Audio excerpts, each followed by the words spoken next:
Voici l'exemple d'une source de données préparée sous Excel. Le classeur Excel s'appelle adresse et ce classeur contient une feuille de calcul qui s'appelle feuille 1. Pour saisir vos informations personnelles, pour pouvoir faire un publipostage, votre tableau doit être créé de la manière suivante. Votre tableau doit impérativement débuter dans la cellule A1, c'est-à-dire dans la première ligne ici de votre feuille doit figurer les noms des champs. Les champs, c'est le champ titre, le champ nom, le champ prénom. Impérativement en ligne 1, pas sur une autre ligne 6 ou 7, sinon le publipostage ne fonctionnera pas. Une fois que vous avez saisi donc les noms des champs, après la ligne 1, vous avez autant d'enregistrements, c'est-à-dire d'informations clients par exemple, que nécessaire. Mon tableau ici comporte 4 enregistrements.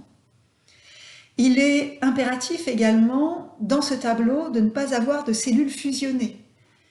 Sinon, on aura aussi des problèmes lors de la fusion, lors du publipostage. Donc je vous répète, nom des champs ligne 1, à partir de la ligne 2, les enregistrements. Il est impératif de prévoir une colonne par information. Il ne faudrait pas prévoir dans la même cellule ici, en colonne B par exemple, le nom et le prénom. Claire Martin, Marie Dujardin. Vous devez vraiment séparer les informations. Donc ici, vous voyez la civilité, le titre est dans une colonne, le nom dans une autre, le prénom. L'adresse est divisée en plusieurs et séparée en plusieurs colonnes.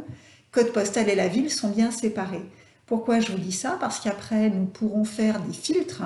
Et si nous voulons, par exemple, filtrer simplement les enregistrements qui correspondent à un code postal égal 36 000, si le code postal et la ville sont contigus dans une même cellule, nous ne pourrons pas faire de filtre. Donc, impérativement, une colonne, une information.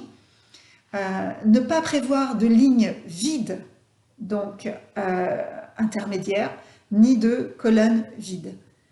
Il est aussi très important, je reviens sur la première ligne, sur les noms des champs, que chaque nom de champ est un nom unique.